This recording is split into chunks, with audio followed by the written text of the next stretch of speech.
faut ouvrir. Là, quelqu'un Vous voulez ouvrir sur la presse.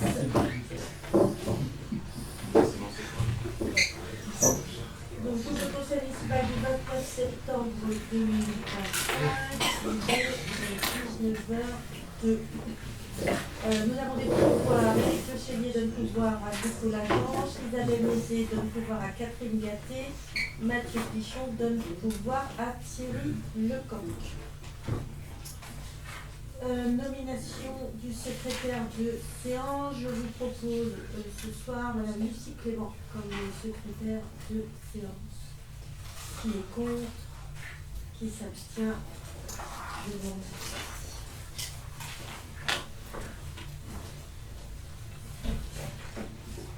Les délibérations de notre précédent conseil du mois de juillet. Nous avons approuvé le procès-verbal de la séance du conseil municipal du 24 mars 2025 et celle du conseil municipal du 2 juin 2025. Nous avons voté l'opposition à l'instauration de la taxe de séjour par la communauté de communes Vallée d'Une. Nous avons précisé la grille tarifaire de la garderie du périscolaire. Nous avons voté une réévaluation des tarifs du centre de loisirs. Nous avons lancé le marché de restauration scolaire. Nous avons délibéré sur les tarifs de la salle des fêtes. Nous avons modifié la délibération 2025-05-03 relative aux autorisations spéciales d'absence. Nous avons retiré la délibération 2025-05-05-14 relative au remboursement des semelles orthopédiques. Nous avons donné un avis sur le projet de PLUI de la communauté de communes Vallée d'Une. Nous avons voté le déclassement et la désaffection de la parcelle AI 125 partie 1, partie de l'ancienne parcelle AI 81, et également le déclassement et la désaffection de la parcelle AI 83 partie 1, partie de l'ancienne parcelle AI 82 et du domaine public. Nous avons voté la cession de la parcelle AI 83 partie 1, la cession des parcelles ZB12 et ZB37. Nous avons retiré la délibération 2025 02 24 07 relative à la cession d'une partie de la parcelle AH 250. Nous avons remplacé la délibération 2025 02 14 24 07 de la même parcelle. Nous avons donné notre avis sur l'enquête publique relative à la demande d'enregistrement de la société Elba pour un dossier de régularisation administrative. Nous avons voté la fin de l'enquête publique portant sur l'étude environnementale. Nous avons voté l'effacement des réseaux pour le hameau de Bénouville. Nous avons voté l'indemnité d'éviction pour la déviation de Bénouville.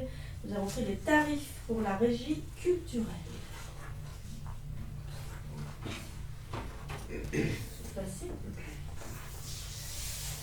Nous devons désormais approuver le PV de la séance précédente. Avez-vous des remarques ou des questions sur le PV du 7 juillet dernier? Les seules remarques que j'aurais, c'est vous rappeler sur l'enquêteur, M. Estève, qui avait rendu son rapport d'enquête publique. On l'avait reçu l'après-midi, nous on avait réunion à 18h, on n'avait pas pu trop l'étudier. Par contre, après le conseil, j'ai pu constater qu'en matière de bruit et sur l'eau, il met quand même il met en avant des manquements, des problèmes qu'il y aura dans l'avenir, 10 000 véhicules et le bruit avec la grillade. Mais ça, c'est pas relatif au PV, ce que tu dis, c'est relatif au fait que tu aies relu Comme c'est à l'heure du jour du mois de juillet, oui, mais tu peux pas. Passé, peux revenir que sur quelque chose qui a été dit. Mais ce document-là, on l'a eu l'après-midi. On notera. Et le conseil était, nous on était en CCAS à 18h. Je soumets donc à votre approbation le PV du 7 juillet 2025 qui est contre, qui s'abstient. Alors, je m'abstiens pour les raisons. Deux fois. Comment pouvoir ou pas pouvoir? Pouvoir. Non, je vais m'abstenir aussi. Pour les deux. Pour les deux. Donc 2, 4. 4.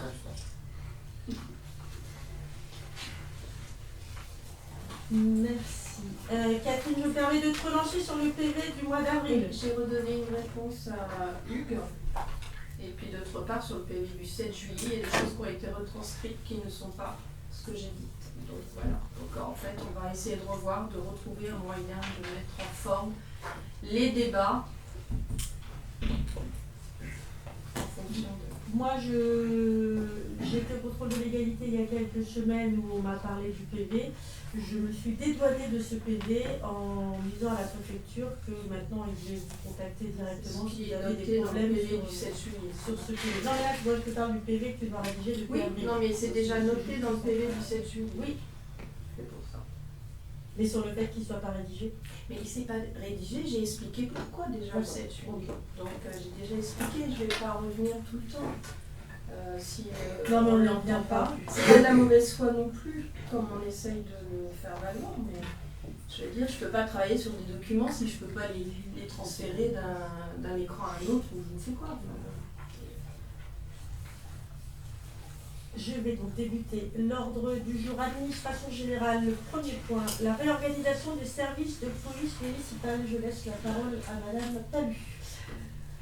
Donc bonsoir, la commune est actuellement liée avec la commune d'Argence pour 2 conventions de mutualisation de la police municipale.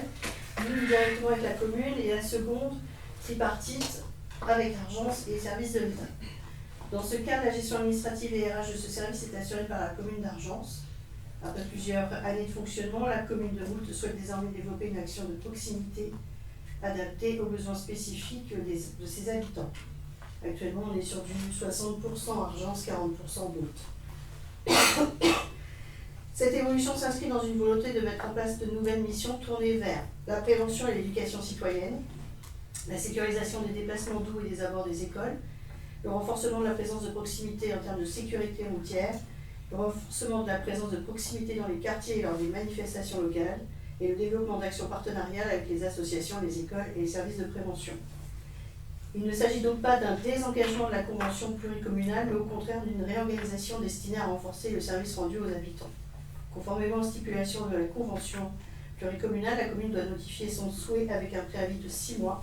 La présente décision prendra donc effet à compter du 1er avril, afin d'assurer une transition dans de bonnes conditions pour les personnels comme pour les usagers. Avez-vous des questions sur ce point? Le coût Du coup, de prendre après un policier municipal. Alors actuellement, on paye 50 000 € pour un 60-40 et de passer à 100%, on serait à 100 000 €. D'accord. Toujours avec 2 agents. Oui, deux, oui. oui. Et qui serait financé comment? Avec des départs d'agents, éventuellement. Et là, aujourd'hui, c'est pas trop la question, on nous demande juste si on veut se Tout à fait. désengager, oui ou non. Oui, Voilà, c'est ça. vous avez proposé le programme, le coût, qu'est-ce que Exactement. vous voulez, ça Là pour l'instant, aujourd'hui, c'est pas. la délibération, c'est uniquement le fait de dénoncer la convention qui nous lie à Argence. Sachant qu'il y a 6 mois après. Il y a encore 6 Il y a 6 mois, mois de préavis. 6 mois de préavis, donc on a la police encore pendant 6 mois. Pour un but final de passer à 100% en police municipale. Car aujourd'hui, on se rend compte que 40%, c'est pas suffisant. Et ça a été au début quand même, on n'a pas l'impression que vous plaignez du 40-60, non? 40% c'était mieux que 0, Ouais, on ouais. est d'accord. Donc là aujourd'hui, on ne répond pas assez aux demandes, c'est ça? Exactement, il n'y a pas de réactivité comme on le souhaiterait. S'ils sont en train de faire une intervention à Argence et qu'on a un besoin à Moultes, la priorité va être de rester sur l'intervention qu'ils sont en train de faire. On a des contraintes, si on a des problèmes le jeudi matin, par exemple, le jeudi matin, ils sont bloqués sur le marché d'Argence. Tous les soirs à la sortie des écoles, ils sont à Argence. Et nous, ils ne sont jamais présents. Il y a un rapport d'activité fait ou pas du tout? Alors, il faudrait qu'on le demande à Argence. Nous, on n'a pas de... On est un peu sous-traitant, non? Ou pas? Même pas. C'est pas sous-traitant, c'est que eux ils gèrent la partie RH. À 100%. Ils nous intègrent à certaines prises de décision, mais pas à toutes. Et On a donc, été associés pour le pour le recrutement. recrutement, mais voilà. Mais après, Par exemple, ce que tu demandes, on leur a déjà fait la demande. Et voilà, on attend un retour. On ne reçoit plus les notifications Non. de leur intervention à un moment, Ça, c'est vrai. soulever ça régulièrement. Alors il y a eu recrutement, alors je pense que c'est là on va revenir dans un fonctionnement normal. On en a un qui est parti, l'autre est arrivé au mois d'août. La rentrée s'enchaînant, il y a eu pas mal d'événements nous-mêmes, donc on doit les revoir là en fin de semaine pour faire le point justement, et puis qu'on a un retour de ces petits rapports qui justement permettaient de voir les lieux d'intervention et les actions qui venaient. Oui, surtout les actions pour voir. Et du coup, là aujourd'hui, ça nous coûtait 50K € par an. Et demain, avec votre projet, déjà l'une, qu'est-ce qu'il y aura dans le cahier des charges différemment avec Argence? Le coût, les équipements, la formation, c'est quoi votre projet? Il faut étudier. Vous avez quelque chose de Alors ficelé? après, on a des pistes de réflexion, bien évidemment, qui sont déjà, qui soient plus présents auprès des habitants, mais aussi auprès des écoles, avec comment des permis piétons, ce genre de choses. Ce que la gendarmerie n'a plus le temps de faire aujourd'hui et que les polices municipales, elles sont potentiellement capables de faire. Voilà. Et puis on a une vraie demande des habitants, clairement. Ils patrouillent les agents. Alors c'est vrai qu'il y a beaucoup de rues, donc c'est vrai qu'ils ne passent pas 3 ou 4 fois par journée dans une rue, mais globalement ils font beaucoup de rues en une journée. Et les habitants ont parfois l'impression de ne pas assez les voir. Et je pense que le fait de les avoir à 100%, c'est aussi un moyen que leur présence elle soit plus visible et qu'ils aient des actions, peut-être plus de prévention, notamment parce que là on est beaucoup dans une partie, je ne vais pas dire répression, parce qu'ils font beaucoup de conciliation quand même. C'est-à-dire qu'on vient nous appeler parce qu'il y a des problèmes de violence entre voisins, de dépôt de déchets, de chiens, de voitures mal stationnées. Et eux, ce qu'ils aimeraient bien faire, c'est déjà faire la partie préventive avant. C'est-à-dire aller voir dans les rues qu'est-ce qui ne va pas, être plus à la rencontre des habitants. Et aujourd'hui, dans le fonctionnement qu'on a actuellement, ils n'ont pas le temps de le faire. Alors que si on avait les deux agents sur le territoire, on pourrait répondre davantage aux demandes des habitants. Et là, au niveau calendrier, 6 mois de préavis, donc on sera sur une éventuelle nouvelle équipe. Est-ce qu'on doit prendre une décision sur la nouvelle équipe qui, on ne sait pas, sur la même longueur d'onde? C'est la prochaine équipe qui décidera. C'est là vous engagez un petit peu, là, du coup, si on se désengage 6 mois, combien de temps ça tombe? Non, la question c'est dans l'autre sens, est-ce qu'on peut revenir en arrière? Tu peux toujours refaire une convention. C'est possible. Si Argence veut. Oui. C'est vraiment l'équipe. Après, il y a d'autres communes autour. Et toute la partie RH qu'on attend à gérer. Oui. Bon, c'est pas la partie RH la plus lourde. Non. Ces deux agences, c'est pas. C'est pas ça qui va prendre le plus de temps. Après, moi j'entends le côté coût. Après, c'est vrai qu'on a des départs qui sont programmés l'année prochaine, des agents qui partent à la retraite et qui font qu'aujourd'hui, si ces agents-là partent à la retraite, et on peut embaucher une deuxième personne. Donc finalement, à peut-être 2-3 mois près, entre l'arrivée de 2 personnes et le départ à la retraite, peut-être 2-3 mois où il faudra avoir un surcoût, mais que ça ne coûtera pas plus cher à la collectivité aujourd'hui. Et puis il faut quand même être un peu optimiste et anticiper sur le fait que nous avons un recensement le 1er janvier 2026, là qui arrive, et que vraisemblablement nous allons dépasser les 3500 habitants, et donc nous n'aurons pas les mêmes dotations derrière également qui permettront de financer ce genre de service à la population. Et là, 3005 en DGF, on estime à combien en plus là, sur une année? Alors, on compare, C'est c'est le mystère de la DGF, ou comment calculer la DGF. On a déjà posé la question, personne n'est capable de nous répondre. Après, on compare avec le budget d'Argence. Une estimation, hein. C'est vraiment, j'insiste sur le fait que c'est pas un chiffon, environ, je pense, 200 000 € supplémentaires de DGF.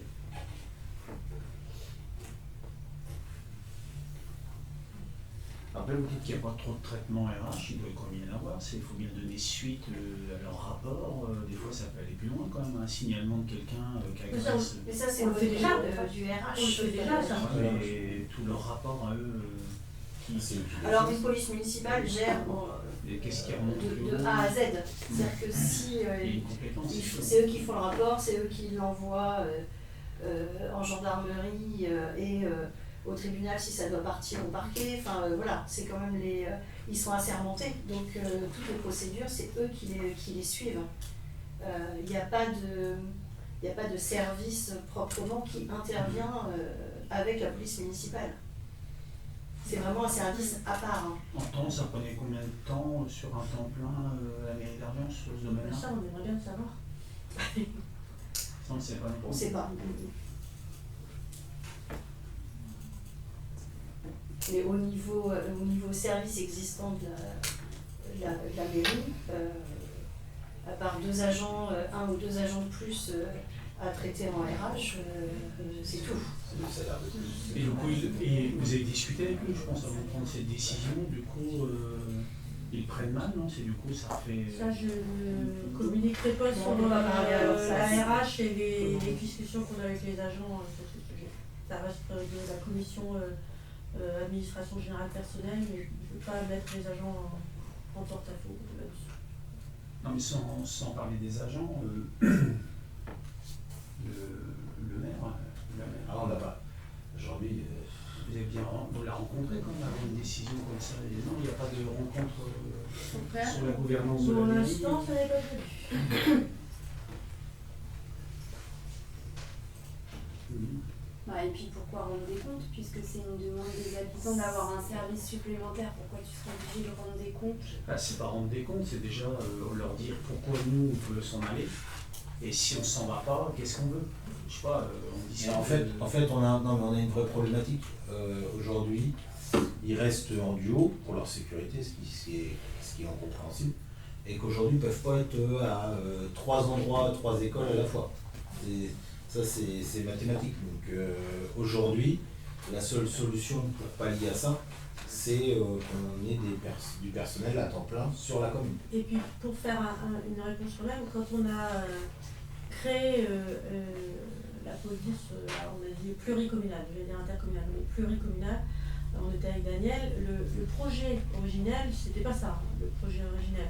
Il y avait Bélangreville, il y avait Vimont, il y avait Val-en-Bray, et l'objectif c'était 5 agents au total. Et puis rapidement, Bélangreville s'est désengagé, Vimont aussi, Val-en-Bray un peu tardivement. Et donc on s'est retrouvé finalement avec 2 agents, c'est-à-dire exactement ce dont Argence disposait avant, mais en rajoutant moult chiches-bobines. On leur a doublé leur population sans doubler leur effectif. Et aujourd'hui, je ne suis pas sûre que nos voisins aient les moyens de dire on embauche 2 agents supplémentaires. Et même sans ça, si on disait qu'il fallait qu'ils soient 2 pour assurer aussi leur Ça, c'est sécurité, sûr. là, en l'occurrence, effectivement, le fait que tu aies 2, ils ne pouvaient pas prendre de congé finalement. C'est compliqué quand ils doivent C'est reprendre. compliqué. Voilà, donc il y a peut-être aussi ce genre de choses qui n'a pas forcément été. Non, et puis, aujourd'hui, finalement, de ne pas avoir eu Bélangreville, Vimont avec nous, c'est perdre 3 agents qui étaient prévus, alors qu'on n'a pas divisé la population par 3. Et dans les 100 000 à peu près, là, si c'est tout, ça englobe aussi le véhicule ou il y a déjà quelque chose par rapport au véhicule? Dans l'installation de police municipale, il y a des subventions qui existent. D'accord. Voilà. Mais c'est hors équipement. C'est Hors hors équipement. Si. Il y a des Ah subventions oui, pour l'équipement. mais dans les 100 000, oui. Mais dans les 100 000, c'est vraiment masse salariale. D'accord. Et puis après, en termes de véhicules, etc., on n'est pas obligé d'acheter un véhicule neuf. Il y a de très bons véhicules d'occasion. Oui, mais ça suscite quand même un investissement aussi. Ah bah, pour bien un sûr. véhicule. Mais là, En du plus coup, de on la est masse sur l'investissement et pas du fonctionnement. Donc en Tout à termes fait. de charges pour la collectivité, c'est pas du tout la même chose. Puis ça reste des véhicules qui ne vont pas parcourir des grands kilométrages. Oui, ça c'est vrai. Oui, on est sur un petit périmètre parce qu'une police municipale ne peut pas intervenir au-delà des frontières de sa commune Tout à fait. et même pas le droit d'ailleurs de se déplacer armé sauf cas particulier en dehors de la commune. Et les autres communes historiques, elles veulent pu revenir dans le projet ou vous voulez y aller absolument seul pour être autonome? Pendant un moment, on sait que Cagny était un petit peu a été intéressé. Le problème, c'est qu'on a une coupure aussi géographique. C'est compliqué d'avoir C'est compliqué. Là. Moutchiche-Beauville, Argence, Cagny. Les autres communes n'ont pas fait part de leur choix, de leur changement d'avis.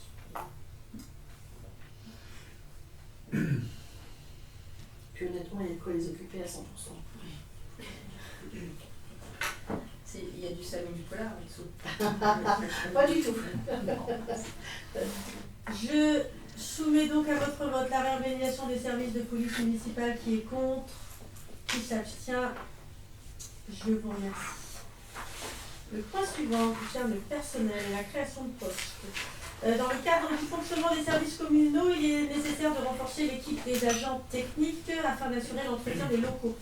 Afin de répondre à ce besoin, il est proposé de créer un emploi permanent d'adjoint technique territorial à temps non complet à raison de 29,82/35e. Avez-vous des questions sur ce point? Oui. Je soumets donc à votre vote la création de postes d'adjoint technique territorial. Qui est contre? Qui s'abstient? Je vous remercie. Point suivant. Pardon, toujours en personnel. Le recrutement d'alternants par la commune depuis 2021. Alors, voilà, depuis 2018. Depuis 2021 et 2018, excusez-moi, la commune recrute régulièrement des alternants sur la base d'une délibération autorisant le recours à des agents contractuels. Vous avez ici, Madame Renaud, vous avez fait un petit récap des alternants qu'on a embauchés depuis 2018. Alors les petites cases vertes, ça veut dire qu'ils ont eu leur diplôme, pour montrer que ça marche l'alternance. Or, il s'avère que la trésorerie nous a indiqué qu'il fallait qu'on prenne désormais une délibération spécifique conformément au Code général de la fonction publique afin d'autoriser expressément la commune à conclure des contrats en alternance. L'avantage, l'intérêt des alternants pour la collectivité, on vous l'a mis dans la neige. 1. Favoriser l'insertion professionnelle des jeunes et des demandeurs d'emploi. Former de futurs agents aux métiers territoriaux. Pour nous, ce sont des renforts adaptés aux besoins ponctuels de nos services. Et enfin, on profite pour ce dispositif de financement qui sont associés à l'apprentissage. Donc, on a pour ce point 2 délibérations à prendre. Une première délibération qui va solliciter l'avis du comité social territorial, le CST, pour le recours à l'apprentissage, et une deuxième délibération pour nous permettre d'avoir recours aux alternants. Avez-vous des questions? Ouais, sur l'historique, est-ce qu'on a un taux de transformation ou pas du tout là, sur les apprentis? Des transformations? On les embauche ou pas? Non, non. Jamais. Non, non. Et on ne prévoit pas ça, un départ à la retraite sur un recrutement d'alternants avec un accompagnement? Bah, je dirais que le cas ne s'est jamais présenté, mais... Là, j'ai vu le départ en retraite. Pas sur les Si c'est pas sur les périodes là, Alors disons qu'en plus, ils continuent en fait. Ouais. C'est que une fois qu'ils ont eu leur diplôme d'alternance, en général, ils font des masters derrière. Donc, Ah oui, Ça peut être en alternance aussi, les masters. mais ils nous ont jamais fait la demande. non, mais c'est pas forcément sollicité. Directeur projet, c'est S'ils master. continuent, ils vont aller en Ouais. Directeur projet Ah oui, communication, c'est oui, du c'est vrai. master. Ah oui, on en a une qui revient. Et du coup, là, le projet serait combien de recrutements et sur quel type de poste? 2 Deux. au service communication. Voilà. Il a les Directeur projet communication, chargé de projet événementiel. Directeur projet communication, donc c'est master, et c'est une jeune qui était en alternance, qui est partie 1 an et qui nous a ressollicité pour revenir. Et chargée de projet événementiel, c'est une jeune que nous avons en emploi civique et qui a souhaité continuer ses études, enfin reprendre ses études.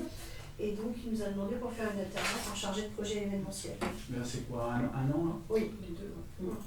Donc là, le coût des talons et les aides, c'est à peu près entre 12 et 15 000. Donc c'est ça.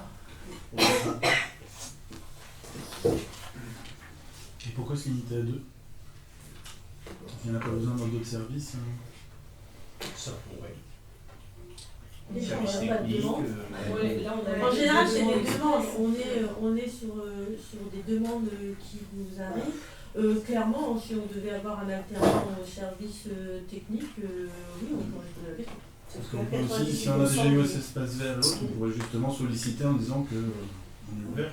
Et 98% des demandes qu'on reçoit, c'est de la com. Ouais, ça Il y a c'est vrai. tellement de soucis pour trouver des alternances aujourd'hui. Qui plus est un métier de la com qui sont saturés. Et vous avez fait appel à une école, vous avez fait passer des annonces ou pas? Alors, autant on l'a fait pour l'emploi civique, Oui. où on est passé avec la mission locale de Caen, puisqu'il faut avoir un agrément.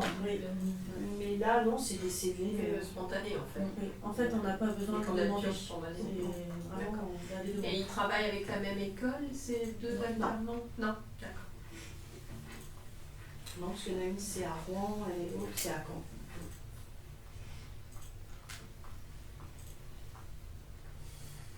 Pas d'autres questions. Je soumets donc à votre vote. Tout d'abord, pour solliciter l'avis du comité social territorial pour le recours au contrat d'apprentissage. Qui est contre? Qui s'abstient? Je vous remercie.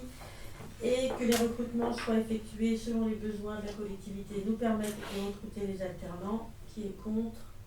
Qui s'abstient? Je vous remercie.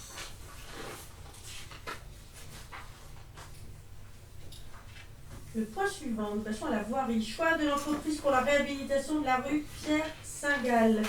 Nous avons lancé l'appel d'offres il y a quelques mois déjà, la consultation de procédure adaptée pour la réalisation des travaux tant attendus d'aménagement de la rue Pierre-Saint-Gall, la RD 47. La date limite de réception des offres était fixée au 5 septembre 2025 à midi. Au terme de la procédure, nous avons 23 dossiers qui ont été retirés et une seule offre a été reçue, présentée par la société Toufoluti, domiciliée à Moultes-chez-Joly. Après analyse de l'offre et selon les critères définis dans le règlement de la consultation, à savoir 60% le prix, 40% la valeur technique, il ressort que l'offre de la société Toufoluti est régulière, acceptable et appropriée, et qu'elle satisfait pleinement aux attentes de la commune. Et donc, pour information, le montant estimé pour la tranche ferme s'élevait à 500, c'était l'estimation qu'on avait, 579 140 € hors taxe, et nous avons un retour à 498 000, c'est marqué tout en bas ici sur le tableau, 498 000 € hors taxe, avec une division entre les deux pour ce chiffre. Vous savez qu'à rue Pierre-Saint-Gall, la commune paye la plus grosse part, c'est-à-dire les aménagements de sécurité et les trottoirs sur une distance très importante, et le département s'occupe de toute la couche de roulement, la partie voirie. Et donc la part de la commune s'élève à 416 000 € et 65 centimes, et la part du département de 81 999 € et 35 centimes. Donc le département est resté sur sa position, sur la couche. Oui. du roulement. Ah oui, là on a vraiment à notre grand regret, j'ai envie de dire, ça nous a fait perdre du temps. Après, quelque part, si un jour il y a des problèmes sur la couche de roulement, ça ne sera pas de la responsabilité de la commune. C'est Le rare. département verra à chaque fois. C'est rare qu'une seule réponse avec 23 dossiers retirés. C'est rare, oui. Ça s'explique comment? C'est 60-40, c'est pas rare non plus. Ça s'explique, moi je ne sais pas comment ça s'explique, je cherche encore, je ne vais pas m'avancer ce soir à proposer des pistes d'explication. Voilà, on a 23 dossiers qui ont été retirés. Ça veut dire que vous notez effectivement les personnes qui viennent retirer un dossier pour faire ça. En fait, ils le retirent de manière, Oui, de manière dématérialisée, et donc on a la liste et on voit toutes les sociétés qui ont retiré, on voit qui a retiré les dossiers. Et le calendrier là? Eh bien, le calendrier qui nous était proposé par Toufoluti, c'est un démarrage des travaux au 1er octobre. Donc, on va aller les voir, parce que je ne pense pas qu'ils vont commencer les travaux mercredi. Mais vraisemblablement, on veut que ça démarre le plus vite possible. Je pense que ça fait maintenant 6 ans qu'on attend les travaux de la rue Pierre-Saint-Gall. Donc, le plus rapidement possible, Mais après le 15 cela débute. De préférence après le 15 octobre. Je pense que je vais dire là, c'est dans 15 jours le 15 octobre, parce que vous avez pu constater que la rue Horry est barrée et qu'on ne souhaite pas barrer les deux rues en même temps Et là, on a eu le retour de Claude Fouché pour les travaux du syndicat d'eau qui ont lieu, logiquement. Et pour l'instant, les délais sont très bien tenus. La partie moule s'arrête le 15 octobre. Donc logiquement, le 15 octobre, la route va être réouverte au moins de moule jusqu'à la piscine. Donc ça permettra une circulation et on pourra fermer à cet endroit-là. Sachant qu'il y aura un phasage, hein. Ils vont pas fermer, ils vont faire comme on a fait il y a 3 ans. Quand on a refait tout l'assainissement, on va fermer par tranche. Après, on saura parfaitement que la tranche la plus difficile, c'est quand on va fermer du feu jusqu'à ici. Là, du coup, ils ont fait canalisation d'eau, il y a eu d'eau, non? Assainissement? Canalisation d'eau. La fibre est déjà passée, l'électricité était déjà faite, les candélabres sont changés. Et sur la rue Horry, il va falloir qu'on revoie avec le département. Il faut qu'on en parle le vendredi parce qu'on fait un point sur les réunions de chantier. Et nous, là, ce sera que l'eau aussi ou il y aura autre chose à passer? Ah là, tout est fait. Ah, C'est fini, là, l'eau, c'est ça y est, l'eau. que de la voile. C'est que la voirie. Après, on n'y touche plus pendant 30 ans. Donc, 1er Logiquement. octobre. C'est 30 ans, une voirie. Une voirie, 30 ans. C'est le département, on verra. Et la durée du chantier? Jusqu'au avril. Ouais. Avril? Ouais, octobre, avril. Alors, on a eu une subvention. Oui, j'allais y venir. On a, oui, parce que la part, je ne vous cache pas que la part communale, voilà, ça reste élevé, hein, 416 000 €. C'est un chiffre que les habitants doivent aussi entendre, hein, c'est un chiffre important. On a une subvention au titre des amendes de police du département de 40 000 €, soit un peu moins de 13%. Ce qui là aussi, je ne vous le cache pas, a été un petit peu une déception. C'est pas beaucoup. Voilà. Mais après, peut-être des problèmes budgétaires pour toutes les collectivités. Donc là, on monte jusqu'au rond-point ou pas? Ouais, du feu jusqu'au rond-point des 3 totems. Il y a des moyens mis pour ralentir ou maîtriser la vitesse? Qu'est-ce qui a été fait là sur le projet? Sur le plan? Ouais. Ah, le plan, je pense, parce qu'on l'a, comme ça fait 4 ans qu'on est dessus, je pensais qu'on maîtrisait tous le plan. Là, tu as aux intersections, tu as des plateaux. Des plateaux, ouais. Après, tu as les trottoirs sécurisés.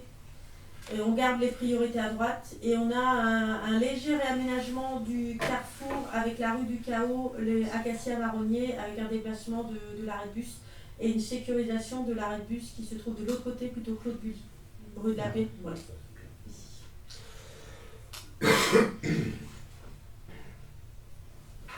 Avez-vous des questions? Eh bien, je soumets à votre vote la décision d'attribuer le marché travaux d'aménagement de la rue Saint-Gall à la société Tofoluti pour un montant de 498 € hors taxe. Qui est contre? Qui s'abstient? Je vous remercie. Le point suivant est de l'urbanisme. Étant concerné de manière indirecte par ce dossier, je vais sortir, je vais sortir, excusez-moi, de la pièce et je cède la parole à M. Alexandre Pigeonnier pour présenter le plan. Je viens chercher. Acquisition de parcelles aux abords des sources du Sémillon. Dans le cadre de la stratégie foncière menée en partenariat avec l'Agence de l'eau et la politique écologique de la commune, il est proposé de procéder à l'acquisition de 2 parcelles situées aux abords de sources du Sémillon, l'un des cours d'eau traversant le territoire communal. Les parcelles cadastrées, donc 74 ZI15, ont un projet d'une superficie de 2170 m², 74 ZI16, le projet d'une superficie de 484 m², soit un total de 2654 m². Ces terrains sont proposés à la vente par les consorts Leclerc pour un montant de 5 000 €.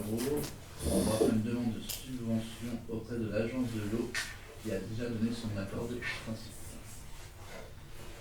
Le coût net de l'opération pour la commune est de 1 000 €. Des questions? C'était quelle annexe sur ce sujet-là?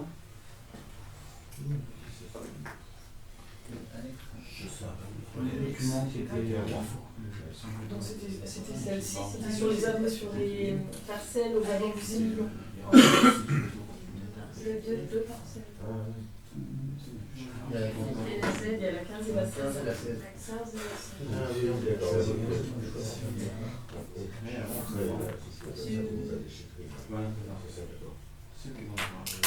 C'est la 15 et la 16.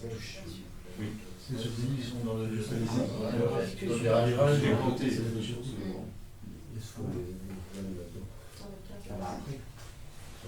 la 17, les 17 et encore derrière. Donc là, le projet, c'est quoi? C'est d'acheter les deux parcelles. Les deux parcelles, donc je continue en fait dans le cadre de projet d'acquisition. Oui. Les deux parcelles. Il y a combien et à combien? La 15 et la 16. Ça fait 2600 mètres carrés. 1600. C'était les sources, c'est ça surtout? C'est protéger, oui, c'est de protéger avec C'est de protéger l'eau, protéger la les source sources, de de l'eau. protéger l'ensemble. Effectivement, de continuer cette d'achat et de protéger les sources.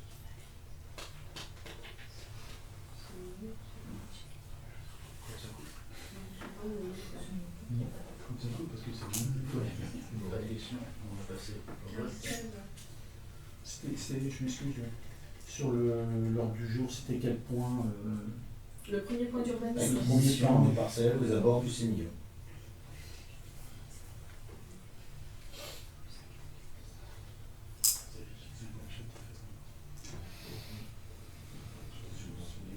Ouais, c'est bon.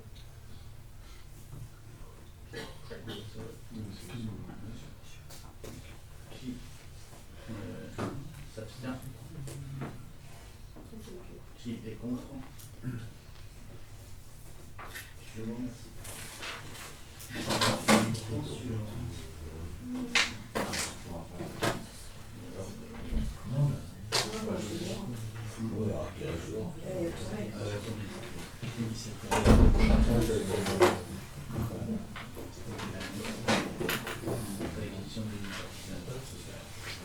Le point suivant.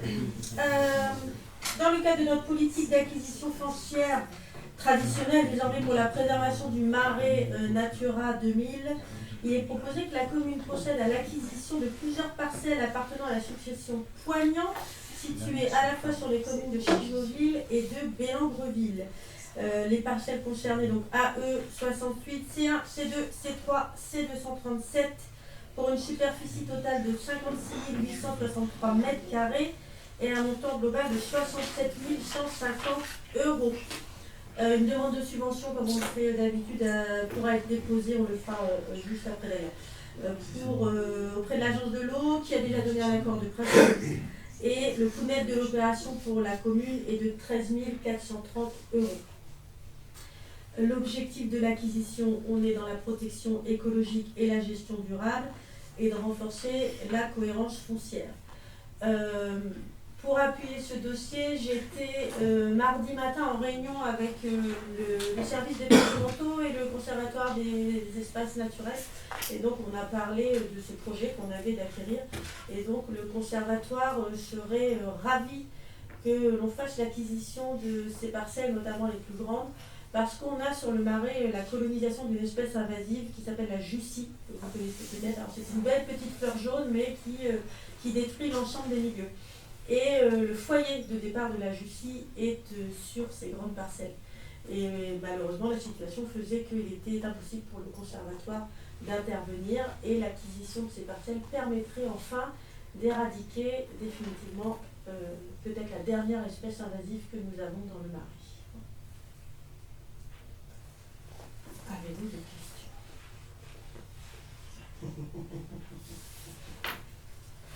Je soumets donc à votre vote l'acquisition des parcelles AE 68, C1, C2, C3, C237 d'une surface de 56 863 mètres carrés au prix de 67 150 € hors subvention. Qui est contre? Qui s'abstient? Je vous remercie. Le point sur... On aurait peut-être dû changer l'ordre du jour, je sors une phrase, étant concerné directement par le point suivant, je me permets de sortir le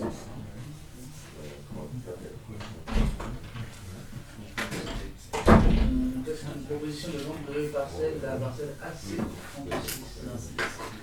La commune est sollicitée par monsieur Le Baron pour l'acquisition de la parcelle cadastrée AC36 d'une superficie de 1277 m² au prix de 2 000 €. Pour rappel, cette parcelle avait été intégrée au patrimoine communal lors d'un précédent mandat dans le cadre d'une procédure de bilan sans aide portant sur plusieurs terrains. Son coût d'acquisition avait alors été de 17 €. Aujourd'hui, ce qui est proposé ensuite à la commission, en fait, c'est déjà de se prononcer sur la vente, oui, ou non de cette parcelle, et en cas d'accord, si la vente était prononcée, de faire une publication de la vente de cette parcelle. Les parcelles autour sont à nous, sont pas à nous. Non, elles sont pas à nous. Donc on a que cette bande-là. On a que Ouais. cette bande-là. Avec un droit de passage. Avec un droit de passage dessus. Il a le droit de passer avec de... Donc là, sur la parcelle voisine, c'est la maison de Madame la maire, c'est ça hein? Oui, Alors, c'est 40, c'est 39, 40, 41 et 42. Et donc la 36. Et 37, on a une habitation. Non, c'est des box pour les chevaux, des choses comme ça. Ouais, c'est ça. Il n'y a plus de parcelles constructibles, de toute façon, à partir de la 41, tu vas vers le marais, donc de toute façon, c'est plus constructible derrière.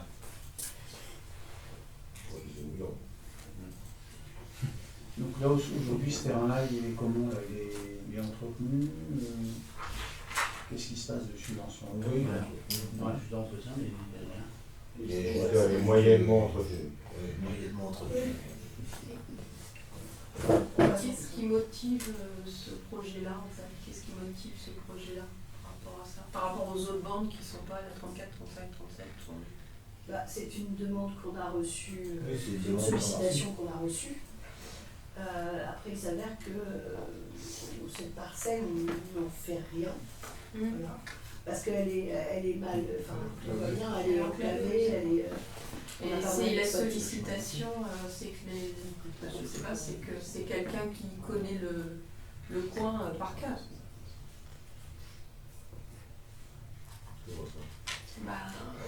S'il n'y a pas eu d'annonce publicité sur ce terrain-là. Aujourd'hui, on prend la décision pour faire une publication. Justement, c'est ça la délibération. C'est ça la On a été délibération. sollicité. C'est pas pour la vendre, hein, monsieur le baron, Non. c'est pour faire une publication pour que après, si c'est. Et notamment les propriétaires des parcelles à côté. C'est ça. On a été sollicité, donc du coup, on Ça en fait profite. combien la surface en mètres carrés Elle est petite. 1200. 1277. Laurent, c'est pas toi propriétaire à côté? Non constructible. C'est plus loin. Et ça pourrait valoir combien? Comment décider? Alors, on a eu l'estimation des domaines. C'est 1 € le mètre carré. Donc là, 1277. Et sur la photo, du coup, c'est à peu près un rectangle, mais ça fait combien de longueur sur combien de largeur? Oh. Si on applique un Alors, rectangle. c'est en bas de la rue Prampin. Je vous laisserai y aller avec un décamètre. Dans le shopping. De large. Ah non. Laurent, peut-être, tu as une idée de ce que ça peut faire à peu près en largeur? 1 mètre. Elle est pas très large. c'est pas la première fois qu'on est sollicité Par rapport à la comme ça. maison. Hein. Ah oui. Et il On y a un a déjà projet. été sollicité. Je sais même pas. Comment Il y a un Oui, projet. la maison Pour peut-être faire 15 quelque mètres. chose 30 dessus, mètres. De toute façon, elle est tu maries, tu peux rien Elle est faire. non constructible. C'est non constructible. C'est juste à voir. La dernière parcelle Non, mais je constructible, de toute pensais à façon. quelqu'un qui fait des fois de la Non, non. JT ou un La truc dernière comme ça. parcelle constructible, c'était la 41. Aquaponie, éventuellement. Après, tout ce qui est au-dessus, tout ce qui est au-dessus, tout ce qui est au-dessus de la 41, c'est plus constructible de toute Parce façon. que, pour info, donc ça fait 1270 mètres carrés, mais on est sur à peine 5 mètres de large. C'est vraiment quelque chose de. C'est un chemin. D'accord. Avec un droit de passage de 2 mètres dans le milieu. Ouais. Ça fait rêver. De toute façon, la commune ne perçoit même pas de loyer, elle ne perçoit rien. Non. Autant, Rien. on l'a eu pour 17 €, on s'en va pas. Oui, c'était bien un bien 100 mètres. en Oui, c'est fait, ça, au c'est départ. un bien 100 mètres. Donc voilà.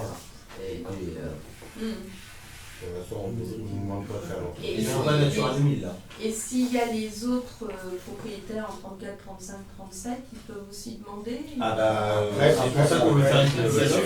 Et en fonction de l'offre, on choisira en organisant. fonction de l'offre.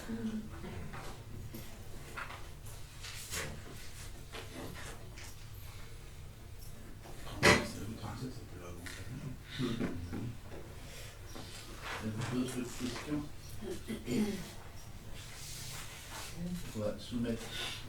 C'est juste une remarque, ce qui serait bien, c'est que juste, au lieu de faire juste une publication, parce que les gens ne les verront peut-être pas, mais c'est de contacter les propriétaires des parcelles directement, c'est les plus intéressés. Oui, parce que ça pourrait faire renouer une bande un peu plus large par rapport à ce qu'ils ont actuellement. Ouais. Je pense qu'ils sont déjà au courant, les propriétaires voisins. Ah, bon. Le but sur la sûr, comme ça au moins. On en est sûr. Non, mais c'est transparent du coup, ça devient transparent. Et officieux devient officiel. Bah là aujourd'hui c'est pas officieux du coup, on rend la chose officielle. Ah oui, je vois les choses.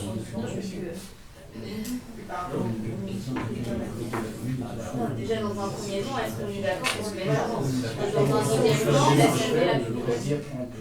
Les frais de notaire sont à la charge de qui? Ah non, c'est... On va passer au vote. Non, il faut faire des chevaux Sur la validation de vente de cette parcelle. Donc, on va passer au vote. Donc, se prononcer sur la volonté de la commune pour vendre cette parcelle. On va qui est contre. Alors moi je dirais contre pour deux, dans le sens où effectivement, moi je pensais que c'était une publication officielle qui permettait de la vente d'un terrain, et là c'est l'inverse, c'est une sollicitation, donc c'est juste ça. Non, là c'est. Est-ce que tu es d'accord que Est-ce qu'on le vend et après il y aura une là c'est ça. publication. Est-ce que tu es Et on n'en a d'accord pas parlé avant. Avant on n'a jamais évoqué cette. Non, c'est une demande. Mais là c'est parce que c'est une demande, donc on vend. Voilà, c'est juste ça. Mais on l'a déjà fait. Bah oui, on l'a fait. On l'a fait pour CI des Bois par exemple, qui nous a sollicité pour acheter un peu. Alors qu'on n'était pas forcément vendeur à la base. Est-ce qu'on vend, oui ou non, et après on voit. Donc, si on... Et on l'a fait pour d'autres habitants de Chiche-Mobile également. Que des fois on l'a pas toujours fait, la publication.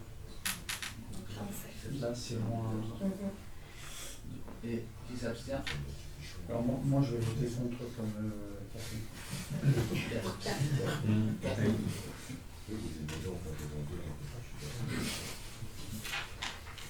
Donc on va ouvrir la vente au public pour cette parcelle.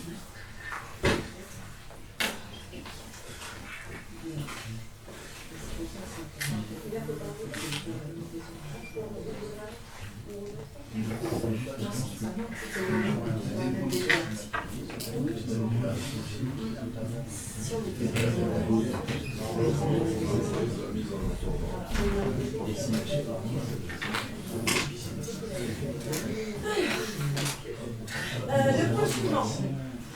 La cession des parcelles AI 83 partie 1 et AI DPV.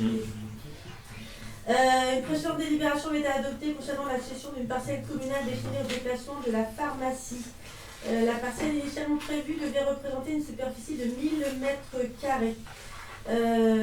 Après échange avec le pharmacien porteur du projet et suite au bornage réalisé par le géomètre, il apparaît que la superficie réelle est de 1389 m². Toutefois, la partie excédant la surface initialement prévue se situe dans une zone qui certes est classée comme constructible, mais qui ne sera pas construite et ne pourra donc pas être valorisée au même titre que le reste du terrain.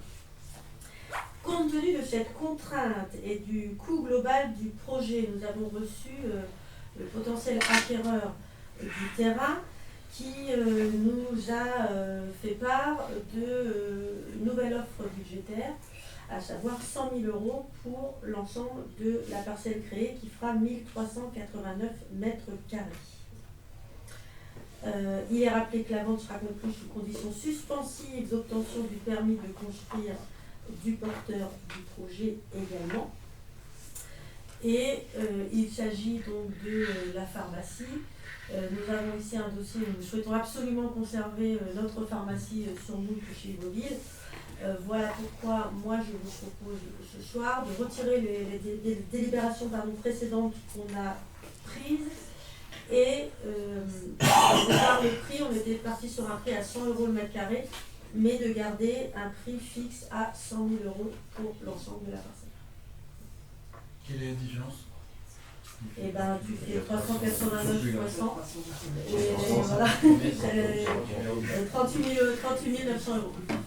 Mais qui était non constructible à la partie. Si, c'est en fait c'est C'est constructible. constructible, mais c'est la C'est bande là. le petit retour C'est une petite bande en triangle. de chez les riverains, sauf que concrètement dans le projet qu'il a de construction, il ne construira pas à cet endroit-là. Et du coup, ça ferme c'était le chemin qui accédait à droite, qui continue. Là, on avait le chemin Ça ferme le chemin, quoi. on avait le chemin là qu'on a déclassé la dernière fois, et là on a la parcelle des particuliers. Alors, vraisemblablement, et il construira ici, et on aura une zone de parking ici. Et l'accès par en bas ou pas? Ah non, l'accès il se fait par le RD 613. C'est surtout de savoir si on veut garder notre pharmacie ou pas. Ouais, mais l'accès RD 613, c'est pas déjà problématique déjà Ah bah je suis contente de t'entendre dire, Catherine, Bah parce non. que Non, depuis des Non, mois, je sur parle ce de point-là. l'accès pour les voitures. Alors, Tourner imagine en pour les jouant. piétons. Je parle pas de l'accès par rapport aux piétons, puisque c'est... Bah, C'est après, pour ça qu'il faut pouvoir la- limiter. L'accès voiture, tu as déjà des gens qui habitent ici. Ils rentrent leur voiture. Et accessoirement, le panneau des gens, d'entrée de ville va Attends, monter. Il est c'est en agglomération. Et puis sur la possibilité d'entrer dans le terrain, on a déjà vu aussi avec l'acheteur que l'entrée, elle se fait dans le sens Caen Moult. Et après, pas dans l'autre si sens. les personnes qui sortent de Moult veulent aller à la pharmacie, le rond-point de l'envol n'est pas très loin. Et On va faire le tour, et rentrer. Oui, c'est ça. Voilà. On croise pas les voies. Voilà. Et on traverse pas les voies surtout. Non, Et on connaît le projet global hors pharmacie. pas encore. Là en fait, tant qu'il n'est pas, tant qu'on n'a pas une promesse de vente, lui, il ne va pas déposer son permis de construire. Et la question- Quand tu sors de la pharmacie, tu ne peux pas aller vers Caen. Non. Bon, c'est pas trop conseillé, c'est là. Ouais, mais tu pars comment, justement? Celui qui veut repartir? Il y a eu eux aussi, prennent la rue Alna, la rue Jean Moulin. Après, on peut voir, on voit aussi avec le département. On est sur un projet de boulevard urbain et de déclassement de cette voie-là sur lequel on a déjà tous travaillé ensemble aussi. Donc on pourra aussi voir ça. Et dans le projet d'aménagement urbain, il y avait cette problématique aussi de tourner à gauche à cet endroit, qui avait été pris en compte dans le plan qu'on a proposé à la région publique. Fera un point à la place des faits. Non, je suis plus bon. Non, parce qu'en fait, c'est quand même de la fréquence importante en termes d'allées et venues par rapport à la pharmacie.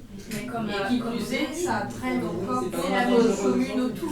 c'est autant dangereux à l'heure actuelle. À l'heure actuelle, c'est autant dangereux si le feu est vert et qu'il n'y a personne. Non, mais je suis d'accord que ça soit autant dangereux là, mais justement, on en profite d'avoir un nouveau projet pour améliorer. Les gens qui sortiront de la pharmacie n'auront pas le droit de tourner à gauche, ils sont obligés de tourner à droite.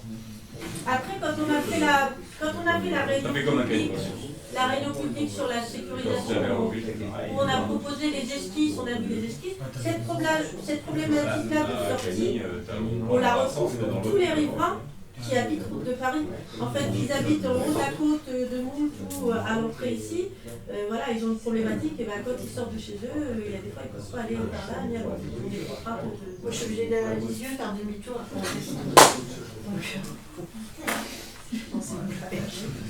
Il y a un rond-point à 300 000. Et à force de l'avoir fermé, ils ont bouché. Pour revenir, ils sont tous derrière. Et du coup, les locataires ont pu accès au chemin, puisque ça vient jusque derrière des maisons, là, le terrain. Quel chemin? Il y a le petit chemin. Il y a un petit passage derrière.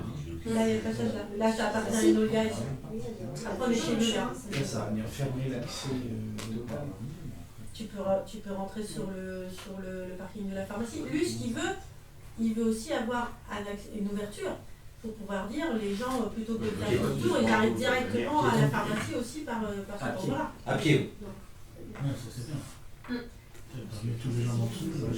Ah oui, Et le lotissement, je monte même en vélo.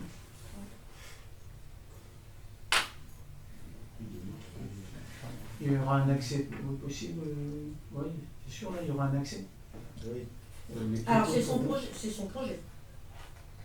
Mais Mais comme tu dis, ton projet, en fait, aujourd'hui, la question qu'on doit se poser, c'est est-ce qu'on veut vendre ce terrain à Monsieur l'Enfant pour qu'il puisse refaire une pharmacie. Après, le permis de construire sera déposé, et à ce moment-là, de toute manière, il y a plein d'avis qui seront rendus sur le terrain de construire et qui diront comment il doit aménager la sortie, etc. etc.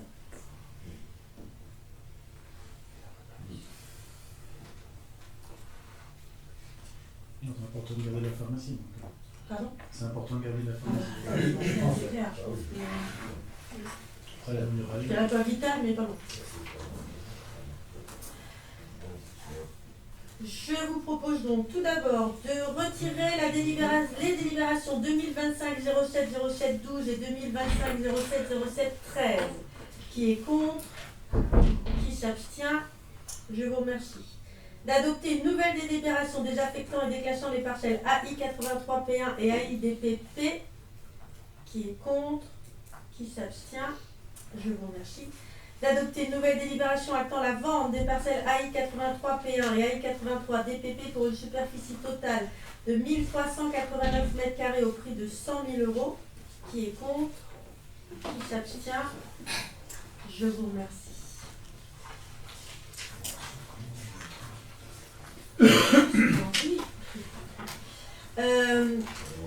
On a discuté la dernière fois du PLUI, du plan local d'urbanisme intercommunal de la communauté de communes Vallée-Dune, pour lequel on a rendu un avis défavorable. Et on voulait revenir un peu sur des choses qui se sont passées en conseil communautaire cet été notamment, et sur l'avancée du PLUI.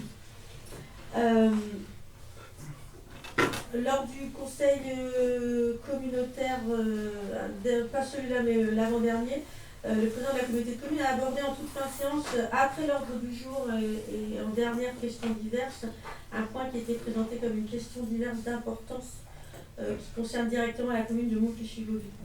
Donc il a annoncé que la communauté de communes souhaitait engager une action contentieuse à l'encontre des permis d'aménager qui ont été délivrés le 30 juillet dernier dans le cadre du projet Artemis, et sur lequel notre commune travaille depuis maintenant plusieurs années. Nous tenons à rappeler que la communauté de communes dispose de la compétence en matière d'élaboration des documents d'urbanisme, mais qu'elle ne détient pas la compétence en matière d'urbanisme qui revient entièrement à la commune. À l'issue de cette réunion, il a été ensuite demandé aux représentants des communes de s'associer pour engager un référé auprès de la préfecture, auprès des services de la préfecture. Et dans la foulée, une juriste de la communauté de communes a fait circuler rapidement dans les rangs du conseil un document à signer par chaque maire présent en vue de déclencher l'action juridique. Un document que nous n'avons pas pu consulter. Cette action de la communauté de communes nous questionne tout d'abord sur le fond du recours. Nous sommes sur un projet qui aujourd'hui a franchi toutes les étapes juridiques, administratives et environnementales nécessaires. Et nous estimons donc que la décision de la communauté de communes de s'opposer à ces permis d'aménager ne repose pas sur des motifs techniques ou juridiques, mais bien sur des raisons politiques, et constitue une mesure de rétorsion à l'encontre de notre commune en raison de notre opposition au PLUI en cours de conception et aux accords passés avec d'autres communes pôles. C'est pour cela que nous avons décidé de saisir le tribunal dans le cadre de la procédure relative au dit PLUI. En effet, le document de projet du PLUI porte gravement atteinte aux intérêts de la commune en raison de déséquilibres majeurs, d'une absence manifeste de prise en compte de nos observations et d'un traitement inégal entre communes comparables au sein du même périmètre intercommunal. Notre position repose notamment sur des éléments que nous avons déjà évoqués la dernière fois lors de ce conseil, à savoir une inégalité de traitement entre les communes pôles, le fait que Moultes-Chigeauville est à ce jour la seule commune pôle du territoire à devoir renoncer à une part significative de son foncier constructible, soit environ 45 hectares, l'absence de prise en compte des observations communales, malgré des propositions concrètes formulées par courrier et lors des semaines communales, aucun retour écrit officiel ne nous a été adressé, aucun compte-rendu de réunion ne nous a été transmis. Les modifications finales du zonage ont été faites sans concertation. Certaines décisions lourdes de conséquences ont même été prises en contradiction avec les versions antérieures qui avaient pourtant été validées. Notamment le passage en zone naturelle d'une parcelle initialement constructive et pour laquelle nous venons de voter permettant la pérennité de la pharmacie, le reclassement en zone agricole d'une parcelle située dans la zone industrielle de Moultes destinée à être vendue à une entreprise locale, projet qui a été acté en semaine communale et qui a été remis en cause sans préavis, et le refus du maintien de 14 hectares constructibles pour le projet Artemis, en dépit de propositions de compromis de réduction à 10 hectares, des propositions restées sans réponse. Également la remise en cause de ce projet Artemis, le déclassement des terrains de ce projet, pourtant opération majeure d'aménagement durable portée par la commune, entraîne pour nous l'impossibilité de mettre en œuvre une promesse de vente signée devant notaire, le blocage d'un projet vertueux, concerté et soutenu par les services de l'État, la perte d'un projet structurant pour l'ensemble de la communauté de communes, avec de la mixité sociale, une trame verte, la proximité immédiate de la gare, les mobilités douces, un label biodiversité. Et également le fait que la commune, via le promoteur, prenait à sa charge des aménagements d'intérêts communaux et départementaux, à savoir le financement et la réalisation des voiries, la création d'un rond-point sur la RD 40, une route extrêmement dangereuse et un aménagement plus que nécessaire. Et il finançait également l'intégralité des pistes cyclables prévues dans le schéma intercommunal. Et aujourd'hui, nous n'avons pas de contrepartie ni de reconnaissance sur ces points. Contrairement à ce qui a pu être affirmé lors de ce conseil communautaire, nous tenons à préciser que la commune de Moultes-Chigeauville ne se considère en aucun cas au-dessus des lois. Nous rappelons que la répartition décidée dans le cadre du PLUI ainsi que l'application de la loi ZAN concerne l'ensemble des communes et que nous contestons non pas le principe de cette application, mais l'iniquité de leur mise en œuvre. Il a également été avancé à tort que notre commune consommerait la totalité des hectares réservés au futur PLUI. La réalité est différente. Le projet que nous défendons représente 14 hectares sur une durée minimale de 15 ans, dont seulement 7 hectares dédiés à l'habitat. Et ce projet ne concerne pas l'ensemble des communes, mais uniquement la répartition entre les 4 communes pôles. Nous rappelons également que le PLU de Moultes-Chigeauville demeure en vigueur, comme nous l'ont confirmé nos conseils juridiques. Notre choix de ne pas engager une révision de ce document ne résulte pas d'une volonté d'opposition, mais bien d'une démarche de responsabilité. Si nous avions revu le PLU de Moultes-Chigeauville, nous aurions accédé à des demandes que nous avions rejetées, demandes formulées par la CDC. Et cela aurait engagé une dépense supérieure à 20 000 € pour une procédure qui se serait trouvée rapidement caduque avec le lancement du PLU. Nous souhaitons que ces précisions contribuent à rétablir la réalité de notre position et à nourrir un dialogue plus apaisé au sein de notre intercommunalité. Sur la forme, nous devons vous indiquer, et très honnêtement, que nous avons l'impression de tomber dans un traquenard. Nous n'avons jamais été informés en amont de cette question diverse, et j'y mettrai bien sûr des guillemets, qui nous concerne pourtant directement. La communauté de communes, comme elle le fait depuis plusieurs mois, ne répond pas à nos courriers, ne communique pas avec nous, nous met devant le fait accompli. Et nous considérons qu'un sujet d'une telle importance aurait dû être 1. Être inscrit à l'ordre du jour officiel. 2. Présenté dans la notice explicative de synthèse. 3. Assorti d'éléments factuels complets permettant un débat contradictoire. Or, le sujet a été abordé en toute fin de séance, après plus de 2 heures de réunion, sous la forme de questions diverses. Nous avons alerté le préfet sur ces pratiques que nous jugeons contraires au principe de transparence et au bon fonctionnement démocratique des instances intercommunales. Avez-vous des questions sur ça? Est-ce qu'il n'y aurait pas... Benoît. Est-ce qu'il n'y aurait pas moyen à un moment donné de se mettre autour d'une table, quitte à avoir un médiateur, département ou préfecture, et qu'on n'avait pas à chaque fois un juridique Pour régler. On l'a fait se mettre autour d'une table, on a réussi à régler plein d'autres problèmes qu'on avait avec la CDC. On a réussi à trouver plein de solutions, on a fait des compromis sur plein d'autres choses. Il y a que là-dessus, on n'arrive pas. Non, mais avec quelqu'un d'extérieur, médiateur, qui tranche et qui puisse à un moment donné dire. En fait, non, parce que là, c'est ça, envoyer la balle à chaque fois. Mais non, tu peux pas mettre que la commune de Moult et la CDC autour de la table. Aujourd'hui, ça se joue à 5. C'est la CDC et les 4 communes pôles. Voilà. Qu'on trouve un compromis sans forcément passer sur du juridique. Et le compromis serait lequel? Tu penses que la communauté de communes va dire finalement on vous redonne quelques hectares? Là, les autres communes ont toutes compris que c'était nous qui accaparions tout. Donc si... Mais on a- c'est ça on n'accapare rien. On a qu'à je sais bien. Ah, Mais non, leur vision, c'est que donc le fait de pouvoir mettre les choses à plat, c'est peut-être de juste trouver un consensus. Et si les autres communes sont d'accord pour trouver un consensus, la communauté de communes sera obligée aussi de suivre. Tu crois que les communes comme Frénouville ou Argence, elles vont accepter de rendre des hectares? En sachant Si qu'elles tu ont pars sur signé un si tu document, crois, c'est-à-dire que tu vas te projeter, tu... Moi, je pense qu'avant d'aller au juridique, ça peut être une fausation de... C'est eux qui vont au juridique. Oui, déjà, C'est c'est pas au nous, juridique, c'est c'est eux. pas nous. Donc déjà, qu'ils arrêtent d'aller au juridique et on n'ira pas. Peut-être. C'est peut-être à eux qu'il C'est eux faudrait faire cette proposition-là.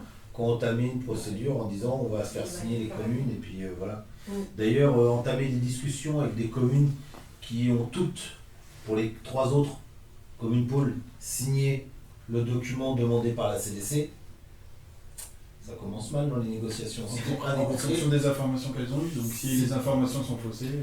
J'ai renvoyé un mail à elles tout n'ont le pas monde. essayé de nous contacter non plus. J'ai renvoyé un mail à tout le monde, factuellement à tous les maires de la Comcom, une semaine après en expliquant avec tous les chiffres. Donc ils ont tous eu l'information que nous... Mais c'était trop tard, ils avaient déjà signé. Et même Oui, mais avant, il n'y en a aucun qui est revenu vers nous pour autant. Aucun n'est revenu. on a fait des réunions des maires pour l'expliquer. expliquer, pour discuter, etc. Et c'était impossible, impossible. Le préfet Ça a été répondu. violent, quoi. Je sais pas si vous vous rendez compte, mais Non, ça a vraiment pas été violent. Le fait que ce point est traité en divers et qui n'est pas en ordre officiel, est-ce que ça Alors c'est... ça, Est-ce que c'est... il a répondu que à partir du moment où c'est en question divers, la préfecture n'a pas à rendre d'avis sur le fait que la préfecture ne rend d'avis que sur les délibérations. Néanmoins, On est d'accord avec... il m'a dit, quand j'ai été reçu en préfecture, on s'interrogerait sur la délibération qui permettait d'éjeter en justice le président de la communauté de communes. Est-ce que le fait de lancer une procédure judiciaire n'est pas soumis à une délibération du conseil communautaire? Logiquement, oui. À l'ordre du jour, ils ont bien une notice explicative. Et il n'y avait rien dedans.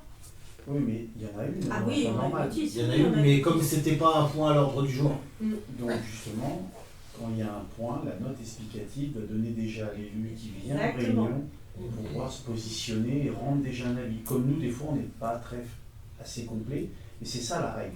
Autrement, ça peut remettre en cause la délibération, Oui, effectivement. mais quand tu le mets Il en, faut- quand tu le mets en point, tu le mets hors ordre du jour, tu le mets en point d'hiver, t'es sûr que tu t'arrives à Surtout fournir. Non, mais sur la faire une forme, poursuite, au sur la tribunal. forme, effectivement, il y a certains qui n'ont pas pu se préparer, sauf ceux qui étaient peut-être prévenus. Et puis même légalement, Pas il nous, en est tout cas. obligé de prendre une délibération.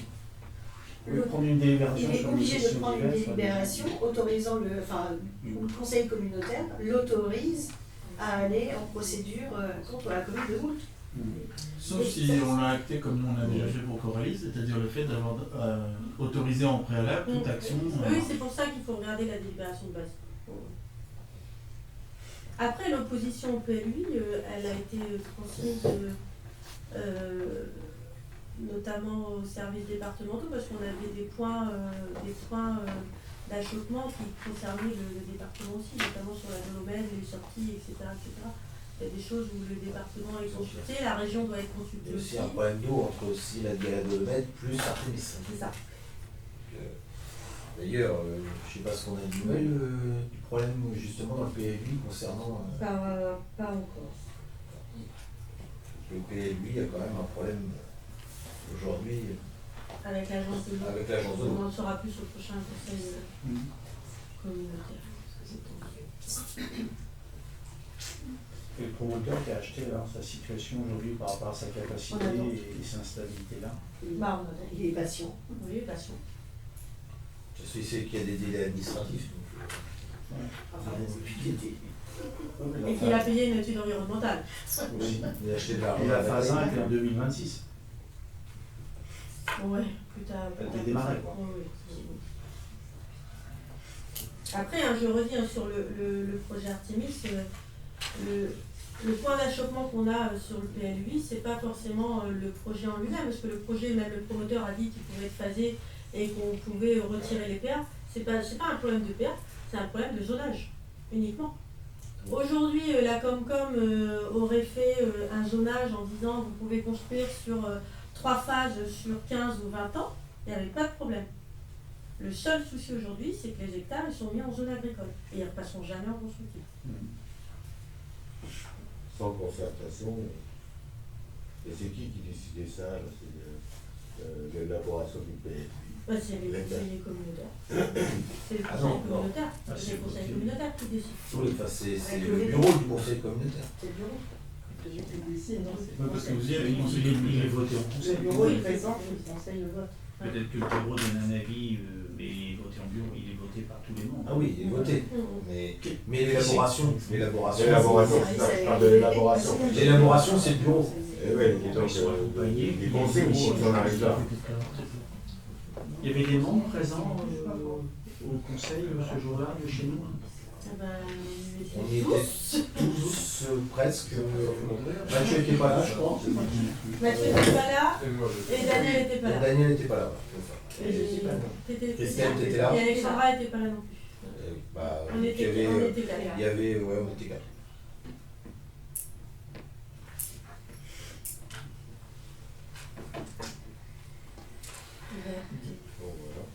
Sur ce, je passe au point suivant.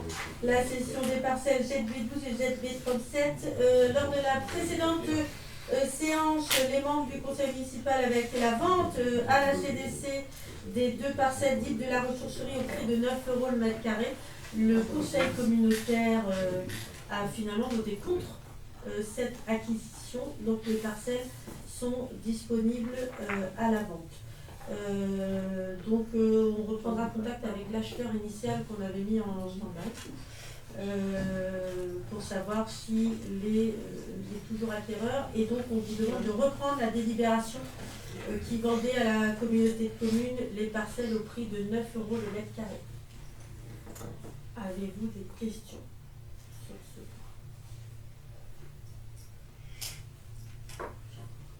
point? Eh bien, pardon. Je vous propose de retirer la délibération 2025 07 07 14. Qui est contre? Qui s'abstient? Je vous remercie. Le point suivant, un dossier qui avance. La déviation de Bénoville, convention de financement. La commune de Moultrie-Chiboville est sollicitée conjointement avec la commune de Valembré par les sociétés Timam Industrie, Phosphère et Veolia, exploitant chacune un site industriel au lieu dit le Mont-Tordu à Billy sur le territoire de Valembré, pour passer une convention de financement dans le cadre de la réalisation de la déviation de Bénoville. La convention soumise au conseil municipal fixe quelques points importants. 1. La maîtrise d'ouvrage est assurée par Moultrie-Chiboville pour le compte de Valembré, une délégation de maîtrise d'ouvrage prévue par le code de la commande publique. Nous avons acté ça avec Patrice Martin, le fait que dans la mesure où la plus grande partie de la déviation se trouve sur le territoire de Moultrie-Chiboville, il est préférable que ce soit la commune de Moultrie-Chiboville qui soit le maître d'ouvrage dans ce projet, et on repassera une convention, je pense, avec Valembré qui s'associera à nous. Sur le financement, il y a une prise en charge par les 2 entreprises à part égale 50% chacune, et nous tenons à préciser que en cas de dépassement, il n'y aura pas de participation des communes au projet. La réalisation de la voirie revient entièrement aux 2 entreprises. La gouvernance, la mise en place d'un comité de suivi réunissant les communes, les entreprises et le bureau d'études chargé du suivi technique et financier. Sur les responsabilités à l'issue de la réalisation de la déviation, la propriété et l'entretien de la voirie reviendront aux communes. les entreprises conservent leurs obligations environnementales propres à leur activité. Cette convention ne produira ses effets qu'après obtention par Timab Industrie d'une nouvelle autorisation d'exploiter la carrière du Mont-Ornu, condition suspensive prévue dans le texte. Il vous est donc proposé d'approuver cette convention que vous avez eue en annexe et de m'autoriser à signer la dite convention. Avez-vous des questions? On ne peut pas supprimer la condition suspensive parce que c'est une société qui bloque tout le reste. Bah non, parce que la société n'existera plus s'ils n'ont pas leur Oui. En fait, la préfecture est venue nous voir la semaine dernière. La préfecture a acté le fait que le projet de continuité de la carrière et de la déviation sont liés. Parce que s'il n'y a pas la déviation, la carrière ferme. Et donc on se retrouvera avec 20 camions par jour. Si la carrière ferme, on sait qu'à terme la décharge fermera quelques années derrière, parce que les deux sont un peu en symbiose derrière. Et donc la préfecture a lié les deux projets. Et ils nous ont demandé beaucoup de choses. Je pense que depuis 3 ans maintenant, on a vu qu'on votait beaucoup de choses, beaucoup d'études diverses et variées. Mais on est maintenant chapeauté par le préfet et ça nous apporte une certaine sécurité judiciaire, juridique et administrative. Pour arriver à cette convention, il a fallu beaucoup de négociations. Donc, moi je vous propose, pour éviter de retarder encore le projet, de voter la dite convention de financement.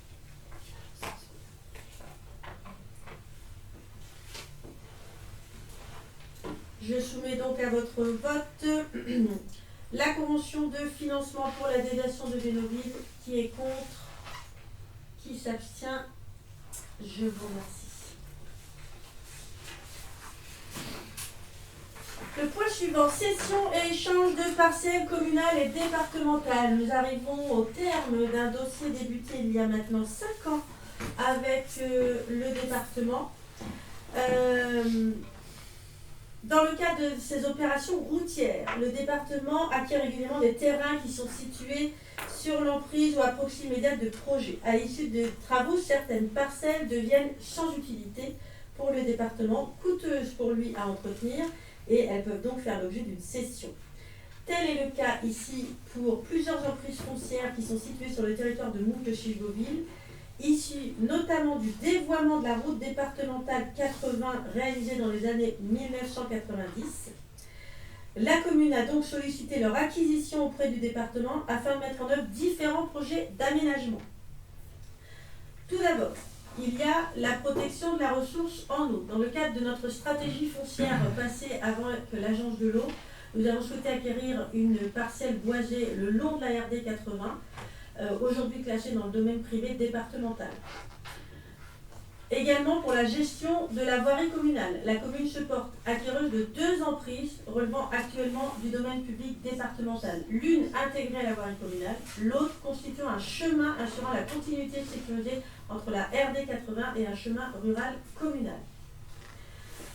L'aménagement d'une piste cyclable. Dans le cadre du projet de création d'une liaison cyclable entre la gare et le bourg de Moult via la RD 80 et la rue des Perdrix, la commune a exprimé son souhait d'acquérir 3 parcelles supplémentaires actuellement inscrites dans les réserves foncières du domaine privé départemental.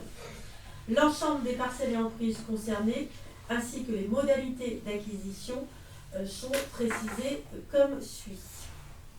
Les parcelles ZC52 pour 228 m², ZC56 pour 74 m², AI88 pour 1291 m². Nous sommes ici à l'angle, au carrefour, si on peut dire, de la rue des Perdrix, de la rue Rembrandt-Bugatti, du rond-point de l'Envol et de la RD 80, la rue du Mystère. Pour un montant total de 5 570 €. Ensuite, l'acquisition de parcelles qui devront obligatoirement être conservées en espace boisé. Nous sommes avant le pont qui passe au-dessus de la SNCF entre Bénouville et Lacasse. La parcelle ZA 133 pour 1435 m² et la parcelle ZA 120 pour 4042 m², plus un délaissé enherbé de voirie situé au sud de la parcelle ZA 120. La commune s'engageant pour ces 2 parcelles à maintenir le caractère boisé de ces terrains. Et enfin, l'acquisition symbolique de parcelles en merlon arboré, la ZA 114 et la ZA 123. Constituant un merlon arboré entretenu par la commune, lequel sera conservé en l'état. Il s'agit de l'acquisition de l'aire de pique-nique des Pétrous. Avez-vous des questions?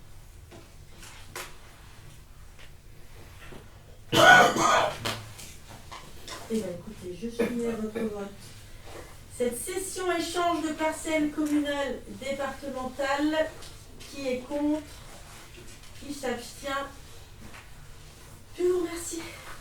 Un long dossier qui se fait. Et les points suivants concernent la finance. Décision modificative. Je laisse la parole à M. Castel. Décision modificative, 2 décisions motivatives pour... alors, la première pour un lampadaire. Suppression de lampadaire. Suppression de lampadaire. J'imagine que c'est pour la... C'est pas pour la rue Rembrandt-Bugatti. Oui. C'est ça, Ouais. pour la rue C'est pour la rue Rembrandt-Bugatti. Rembrandt-Bugatti. Voilà.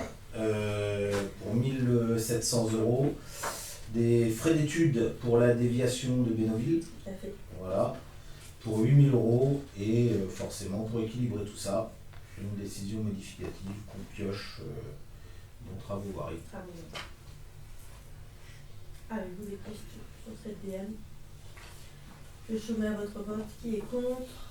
Qui s'abstient? Je vous remercie. Le point suivant rejoint ce qui a été voté précédemment. Demande de subvention. Ah, tu l'as pas là. Monsieur Castel. Je te laisse la parole. Demande de subvention auprès de l'agence de l'eau pour les deux acquisitions qu'on a votées tout à l'heure. La première pour les parcelles de la source du Sémillon et pour les parcelles dans le marais Natura 2000. Voilà. Avec le même montant que tout à l'heure. Ouais. Je soumets à votre vote. Qui est Juste une contre? question, on peut pas profiter pour remettre les haies aussi au niveau de l'école de chez Jody. Les haies. Derrière, il y avait des haies, des tuyaux et tout ça, tout a été enlevé. Et, Ah oui, ça c'est prévu. C'est prévu. Normalement, on doit choisir l'entreprise pour des travaux là cet automne. Le long du on site peut pas stade. demander que ça soit en même temps, oui, c'est ça. On peut pas demander. Alors sauf que là, il nous faut 400 mètres linéaires. Oui, mais Donc, c'est pour l'école, pas, on c'est doit- pas cumulé. Je suis pas sûre qu'on puisse dans la mesure où on a arraché le mur. Il faudrait que je vois. C'était mais, des tuyaux, donc dans le sens. Ouais, mais voilà, les tuyaux. Ouais. Après, on peut rajouter, hein, dans le linéaire, on fait une subvention générale pour replantation de haies, on peut rajouter et de charmilles. On va refaire, mais alors, je sais pas, il va y avoir 60 mètres, peut-être. Ouais, donc, Je sais pas, mais si on peut les prévoir que ce soit fait en même temps. on peut leur mettre. À ce moment-là, dans la délibération, on rajoutera sur le terrain la plantation de haies sur la parcelle échangée avec M. Beaumont. Et on rajoutera à l'école des Vents et Marais, à Chivaulier. On n'y est pas encore. Je soumets donc à votre vote cette demande de subvention auprès du département. Qui est contre? Qui s'abstient? Je vous remercie. Autre demande de subvention pour le projet Talia.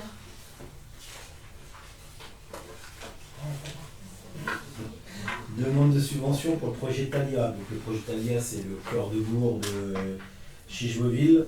Donc le réaménagement, l'aménagement de la salle des fêtes et de la cuisine centrale. Pour pouvoir avancer sur ce projet, maintenant qu'on a un projet qui commence à prendre forme, au moins sur le papier, on va solliciter les demandes de subvention. Donc le contrat de territoire et la DESIL pour 2026. Avez-vous des questions sur cette demande de subvention? Eh bien, je vais faire deux demandes.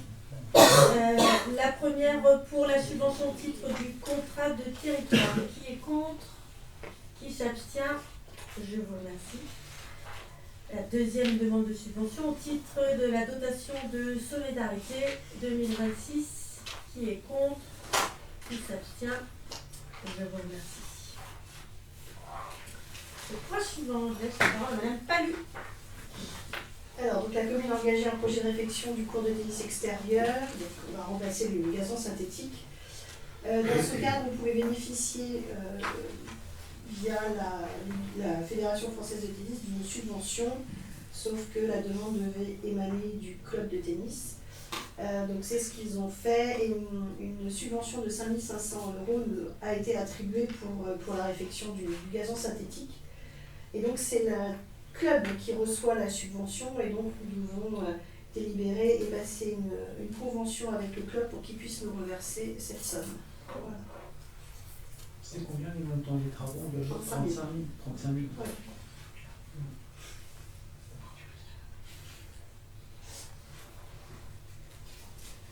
Avez-vous des questions?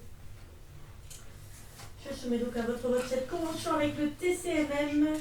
Qui est contre? Qui s'abstient? Je vous remercie. Autre point, M. Castel, les créances éteintes. Alors, créance éteinte, le Trésor public, comme régulièrement, nous fait part d'une ancienne créance qui date de 2021 de 139,02 €. Voilà, et nous demande l'autorisation de supprimer cette valeur. On sait ce que c'est. Ce sont des dettes de cantine. Oui, j'ai qui ont vu fait l'objet d'un. Souvent c'est ça les petites dettes comme ça. Ouais. Dans le cas d'un dossier de surendettement, nous on annule les dettes de cantine. Je soumets à votre vote pour cette créance l'admission en non-valeur pour la somme de 139,02 €. Qui est contre? Qui s'abstient? Je vous remercie. Monsieur Castel, toujours redevance d'occupation du domaine public pour GRDF et Natrangaz.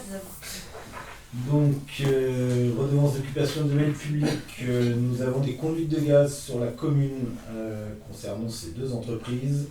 Et c'est pour la revalorisation de cette redevance qu'on fait appliquer depuis quelques années.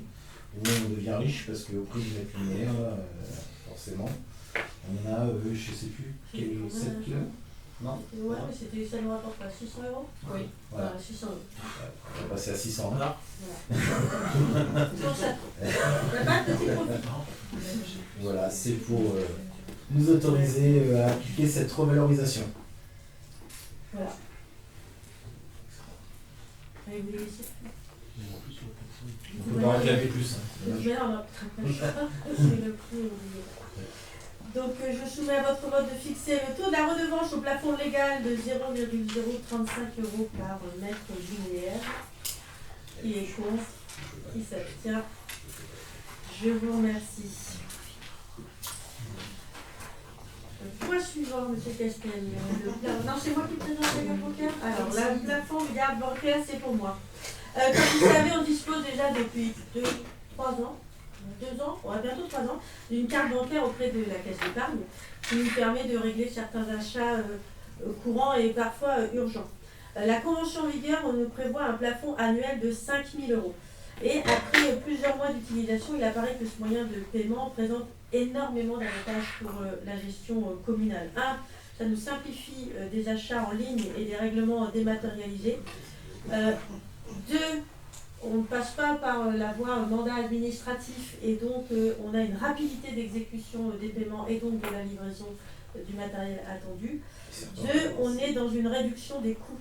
Il faut savoir que ça nous a permis de faire des économies, on a mis dans la notice significatives, et j'insiste sur ce mot, et d'améliorer notre gestion communale. On a, grâce à cette carte bancaire, la possibilité de passer par d'autres sites marchands que des sites de collectivités, si on peut dire. Et même de magasins. Même de magasins. Et afin de mieux répondre donc, aux besoins de fonctionnement projet en cours, il est proposé, alors je sais que le chiffre est impressionnant, d'augmenter le plafond annuel de la carte bancaire communale à 50 000 €. Alors on ne dépensera pas 50 000 €, je le dis tout de suite. L'essentiel des achats qu'on fait, c'est pour le centre de loisirs. C'est la ruche principalement qui se sert de la carte bancaire, notamment pour l'essence, pour le minibus, pour l'achat des goûters et pour les dépenses, notamment quand les enfants partent au mini-camp à Clécy, par exemple. C'est plus facile de payer la nourriture avec une carte bancaire que par virement administratif qui de toute manière n'est pas accepté. Dans le cadre également de la Cigogne pour les trains, pour les réservations d'hôtels et parfois pour les services techniques pour l'achat de matériel spécifique. Je tiens à rassurer quand même que l'ensemble des dépenses est contrôlé par la trésorerie comme n'importe quelle dépense que nous faisons, voire plus. Voilà. Donc c'est pas une carte qui permet d'acheter à tout va, c'est une carte qui permet plus facilement d'acheter. Et même si le plafond paraît élevé, en fait, c'est juste quelque part pour les agents un transfert de dépenses. C'est-à-dire ce qui était payé avec des mandats administratifs est payé avec la carte bancaire. C'est réparti dans plusieurs budgets, dans plusieurs services. Avez-vous des questions? C'est combien le plafond avant? 5 000. Et là, 50 000. Et l'année dernière, on a fait combien d'achats avec une carte comme ça? On avait 5 000, on n'avait pas haut. Mais on est obligé d'aller si haut, c'est du coup comment ça passe? La carte bleue, qui peut l'utiliser? Ne serait-ce que si on prend l'hôtel qu'on ne peut régler que par carte bancaire, l'hôtel pour la Cigogne par exemple, c'est déjà 6 000 €. Voilà, déjà rien que l'hôtel des auteurs, c'est 6 000 €. Et parce que les auteurs n'avancent pas, c'est vous qui faites la Jusqu'à présent, c'était comment dans les hôtels parce qu'on pouvait pas... Alors on le faisait par carte bancaire et ça ils étaient un peu larges, mais il faut quand même qu'on soit dans un système cadré, quoi. On ne déborde pas. La trésorerie laissait passer. Et puis la caisse d'épargne aussi en fait. Oui. Mais bon, il faut qu'on soit bien mieux cadré pour le. Mais c'est quoi les règles d'utilisation de la carte bleue? Comment ça se passe ici? Alors là, c'est très strict. Qui a la carte? La carte, en fait, elle est dans un bureau fermé à clé. Si une personne, par exemple, si la directrice du centre de loisirs en a besoin pour un mini-camp, elle signe. Elle prend la carte, elle prend la carte, elle signe, elle ramène tous ses tickets. Oui, et ensuite, la caisse d'épargne nous fait une facture avec l'ensemble des tickets où on pointe en fait chaque dépense en fonction des tickets qui nous ont été remis. Et nous, on fait un mandat au vu du retour de la caisse d'épargne. C'est une facture qui est éditée sur le marchand, de toute façon, au départ. Oui, mais avec la trésorerie, on est obligé de faire un. Tu dis facture, j'aurais dit bordereau. C'est-à-dire qu'on est obligé de faire un bordereau spécifique, carte bancaire. Comme si c'était une commande. Exactement. Et on apporte tous les justificatifs des dépenses, donc ce sont tous les tickets de caisse. Et c'est vrai que pour les petits commerçants, surtout dans la commune, c'est eux au moins ils sont payés à l'instant T, ils n'ont pas les 30 jours de délai qu'ils auraient avec le paiement classique avec bon de commande. Il s'avère qu'on a sur la commune, je ne peux pas citer de marque, mais des magasins alimentaires qui ne travaillent pas en bon administratif avec les communes, mais qui prennent la carte bancaire. Et ça nous fait des économies. Pourquoi 50 000? Et parce qu'en fait, on a donc le centre de loisirs qui utilise. On a la com, par exemple, la Cigogne Noire, ça représente, donc je vous ai parlé des hôtels, mais ça représente aussi, ce sont des billets de train. On a les services techniques qui parfois vont avoir besoin d'un matériel spécifique où on n'a pas forcément de carte et on ne peut pas forcément acheter dans certains magasins. Ou en ligne, ils arrivent à trouver des prix plus intéressants en ligne. Ce sont des enseignes où on n'a pas forcément de carte et on n'a pas forcément le choix en fait. Donc on a prévu un plafond large. Mais en fait, vous ne faites pas faire de devis avant dans ces enseignes-là, puisque c'est sur Internet. Ils cherchent. Ils vont chercher au moins cher, mais quand ils arrivent sur des enseignes où forcément c'est moins cher, mais on ne peut pas faire de compte. Pour les hôtels, c'est ce qui s'est passé. Il y a eu des devis de fait. Et du coup, moi je prends toujours l'exemple des crayons de couleur. Les crayons de couleur achetés par les écoles ou les périscolaires sur les magazines officiels des écoles, ça coûte une fortune. On a les mêmes crayons de couleur sur soit des sites marchands, soit des magasins physiques qui sont 4 fois moins chers. Et ça, alors, c'est un vrai sujet, je pense, de collectivité. C'est un sujet qu'on peut voir souvent à la télévision sur la dépense publique, etc. C'est clair que si on avait davantage de possibilités, parce que ça reste quand même très contraint comme système, on dépenserait moins, on ferait davantage d'économies. Et c'est la banque qui a imposé ce montant-là ou Non, c'est vous qui avez estimé? En fait, au tout début, on avait imaginé la carte bancaire pour les bouteilles de la ruche. Donc c'est vrai qu'on n'avait pas... Oui, au départ c'était ça. C'était juste ça. Et C'est l'alimentaire. C'est à l'utilisation qu'on s'est aperçu qu'en fait, on pouvait faire beaucoup plus d'économies sur beaucoup plus de services. On a un calcul qui a été fait là-dessus. Sur les économies, à chaque fois, Non, grosso modo, mais dire voilà. pourrait, on donne pas le nom des enseignes, mais Ouais, bon, c'est compliqué. On divise par 2 minimum, voire par 4 le prix.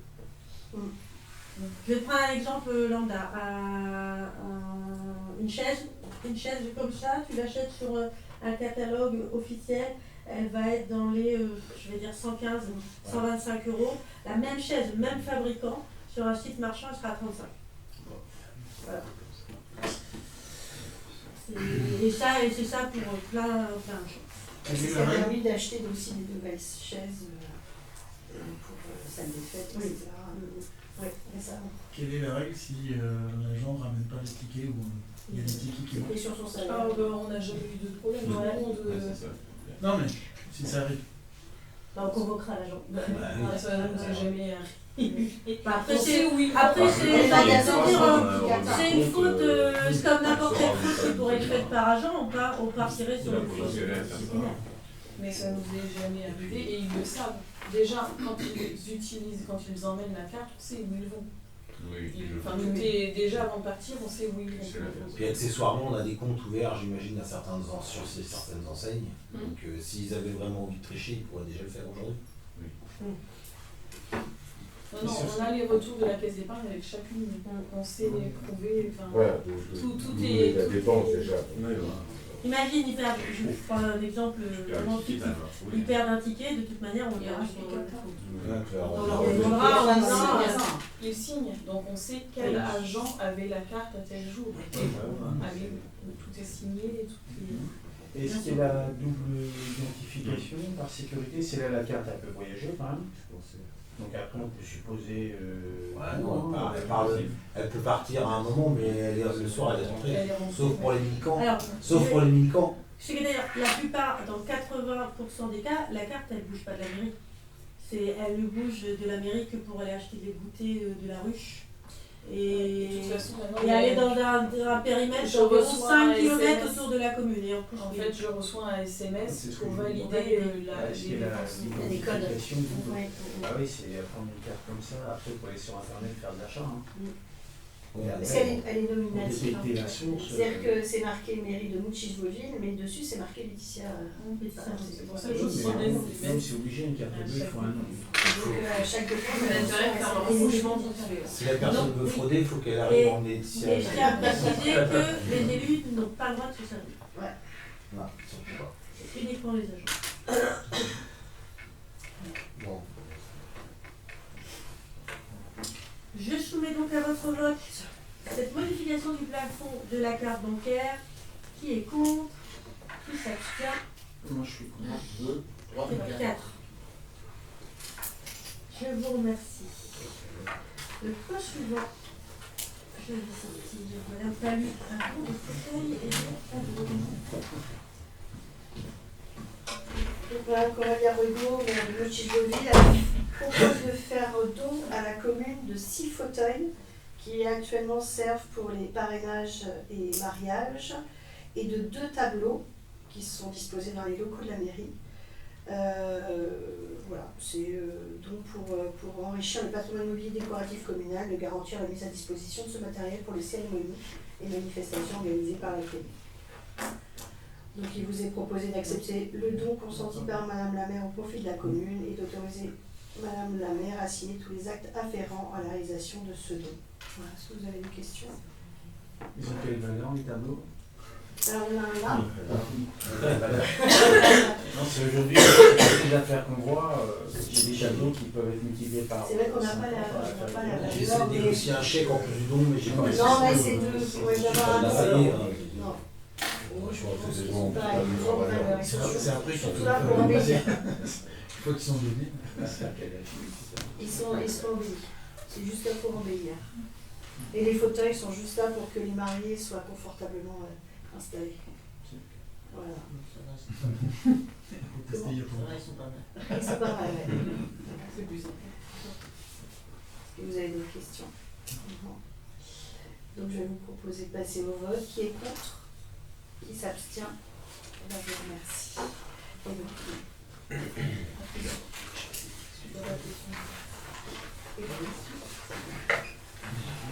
Monsieur, pour revenir au terrain de tennis, est-ce que vous pourriez nous dire quand est-ce que le mur va être refait sur le côté? Le mur sur le côté au tennis, le côté. On est sur les deux. Mais on a une vie un peu comme ça, en termes de prix. Merci. Mais en pas de questions diverses, il est 20h42. Je clôt le conseil municipal. Bonne soirée à tous.